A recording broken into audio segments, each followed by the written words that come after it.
What do you do with your syrup after it's made? I like to put the syrup on my pancakes. Yeah.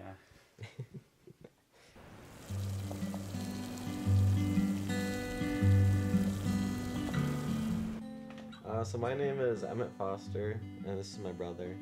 My name is Mitchell Foster, and this is my brother. So, we make maple syrup.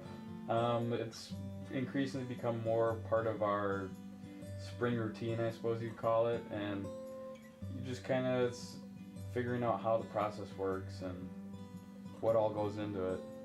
This year we gathered our sap from our backyard. It actually worked out.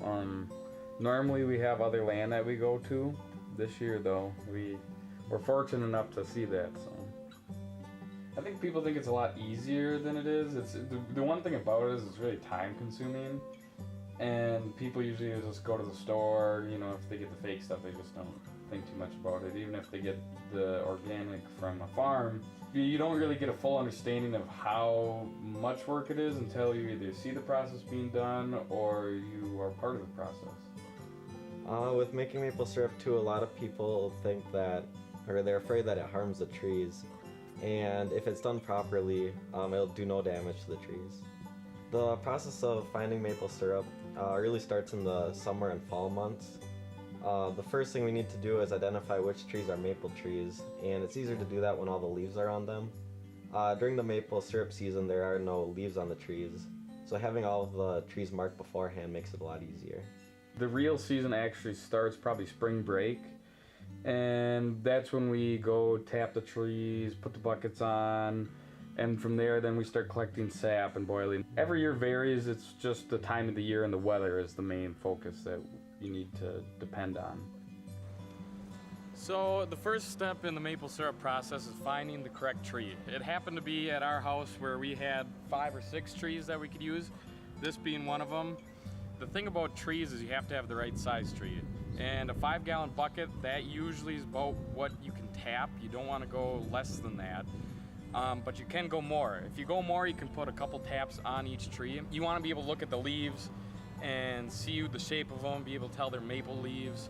If you can't, if it's later in the fall, the bark helps. They generally have this kind of thinner and a flaky bark. So in the maple syrup making process, there's 2 steps that are difficult. The first one is collecting all the sap, just because during that time of the year there's usually a lot of snow on the ground, so actually getting to the trees and getting all of that sap out of the woods can be quite a difficult job. So the next step in the process of achieving maple syrup is tapping the tree. You have to drill a hole. It's about 1/4 inch to 1/2 inch hole depending on your tap. And from there, we drill usually with a power tool. Very simple. You drill a hole in the tree, you take your tap and you pound it into the tree, and that's it. You hang the bucket on there, it's done. The second part would be with boiling it down, staying patient. It takes a long time. I think this year we spent 60 hours boiling it. So being able to be patient and work your way through that is definitely a challenge sometimes. You want to keep the sap boiling. It's about 200, 212 is where it's really, you're getting efficient processes out of it. This year what we did it on a propane stove with a turkey cooker. I wouldn't recommend doing that, just because you could do it a lot faster with a wood stove and it's a lot cheaper. Filtration, that's important too. I should include that. It gets all the other stuff out that, you know, just can't be picked up. So when you bottle it, you want to make sure to filter it. So our dad started us off making maple syrup. He read some things online and then decided that he wanted to give it a try. And then after a season or 2, we kind of joined in and helped him with collecting the sap and then cutting all the firewood to boil it and spending time with him boiling the sap down to maple syrup. Basically learning all the stuff we learned from him. And then this year, because we didn't have him and we didn't use Prairie Farm because he's at home, we just figured we might as well do it ourselves because we know how to and we had the resources. Making maple syrup in our backyard kind of has some advantages and disadvantages. Some of the advantages would be it's very easy to check on the sap, see how well the trees are doing, and it's also easy to collect the sap. However, we are kind of limited to only 3 or 4 trees in our backyard as compared to a couple hundred trees out in Prairie Farm. So now that we've been boiling for 40 hours, we finally got the sap to the consistency that we need, and we can finally start to bottle it. And that looks something like this.